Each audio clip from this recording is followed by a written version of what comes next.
All right, let's jump right in. We're going to talk about a system called Autofact today. And trust me, it's built on this really wild idea about the car that's probably sitting in your driveway right now. And it all kicks off with this one big question. I mean, think about it. What if your car wasn't just this hunk of metal that loses value the second you drive it off the lot? What if it was actually a live financial asset, one that's constantly changing in value and what it can do for you? So to really get our heads around this, let's zoom in and focus on just one car. We're going to take this whole thing from a pretty abstract idea, just a piece of metal, and make it real by showing you how it becomes a single node on a huge network. Okay, so check this out. On the surface, it looks like a pretty standard snapshot of a car, right? A 2016 Subaru Impreza. But in the Autofact system, it's so much more. The value, for instance, isn't just some number from a book. It's being tracked live. Look at that, over $100,000 in this example. And all of a sudden, its mileage, its repair history, the engine specs, all of that stuff becomes critical data. They're the points that define this car as both a financial asset and a data asset. So how does this even work? Well, it all starts with something they call a digital parking spot. This is the bedrock, the foundation of the whole system. The easiest way to think about it is like a permanent, super secure digital home for your car's identity. And all of its records? They live on the blockchain, which is basically this unhackable, shared digital notebook that once something is written down, it can't be changed, ever. And I love this analogy from the source material. It just nails it. They call it a passport office for cars. And that's exactly what it is. It's the one place where your car gets its official, verified identity. A single source of truth that everyone, and I mean everyone, can actually trust. Okay, so now your car has this digital passport. What next? Well, this is where you unlock some seriously powerful tools. First, you get a live health dashboard so you can track its value in real time. Then, its entire history, we're talking every single service, every owner, gets permanently locked in and verified on the blockchain. That means it's totally fraud-proof. And with all that solid data, you can finally unlock its true value, maybe by selling the data or even trading the car itself like a digital asset down the line. All right, so that's what it looks like for one car. But the real magic here isn't just about a single vehicle, not at all. Let's zoom out a bit and see how that one digital car ID plugs into an entire industry. And we're talking about a massive network here. You've got mechanics feeding in verified repair logs, parts suppliers can plug right in to do smart ordering, insurance companies, they can use this data to build way better risk models. Even scrapyards and the DMV can connect. This whole thing is what Autofact calls the connected layer. It's this incredible ecosystem where everyone is finally working from the same totally verified set of facts about every single car. Now, an ecosystem this big doesn't just run itself. Of course not. It's powered by some really serious B2B, that's business-to-business tools. These are the engines that are constantly feeding the network with that crucial verified data. First up, there's a tool they call the shop.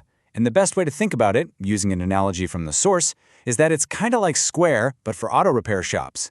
It's a platform that over 2,500 shops are already using. It gives them things like smart parts ordering and deep analytics on their profits. And in doing so, it turns every one of those shops into a trusted data node on the network. Then you've got the yard. And this one is really fascinating. Picture it like Shopify, but for scrapyards. Seriously, it's a whole system designed to help those yard operators find, and I'm quoting the source here, the gold in them parts. It's all about squeezing the maximum profit out of every last component and all the raw materials.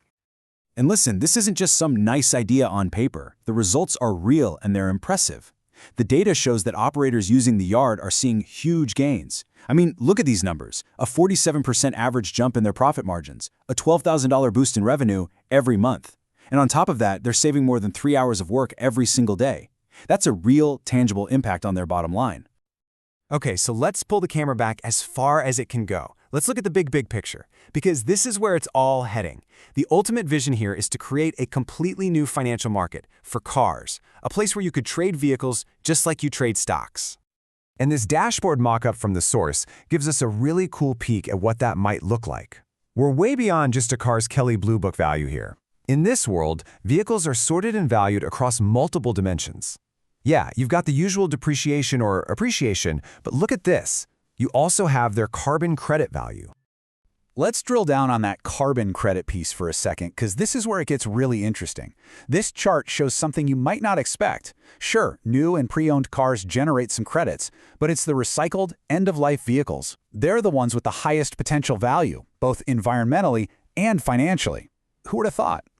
And we're not talking about pocket change. That value is significant. You're looking at a potential $2,200 in carbon credits from just one recycled car. This completely flips the script. It transforms what we always thought of as junk at the end of a car's life into a genuinely valuable new asset.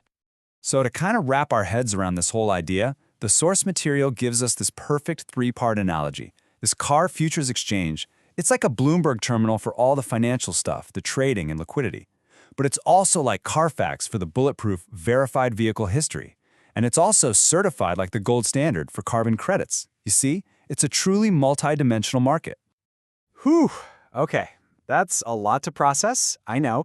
So let's bring it in for a landing and get back to the core idea here. What does all of this really mean for you and for how we think about owning a car? If there's one thing you take away from all this, it's this. The big shift is simple. Your car stops being just a thing that loses money every day. In a system like this, it becomes a minted, multi-dimensional asset. It has a financial life and a data life all its own. And that leaves us with one final question to chew on. If your car becomes a real asset, trading on a live market, with its value moving up and down based on data, how well you maintain it, even on things like environmental policy, does that make you just a driver anymore? Or does it make you an investor?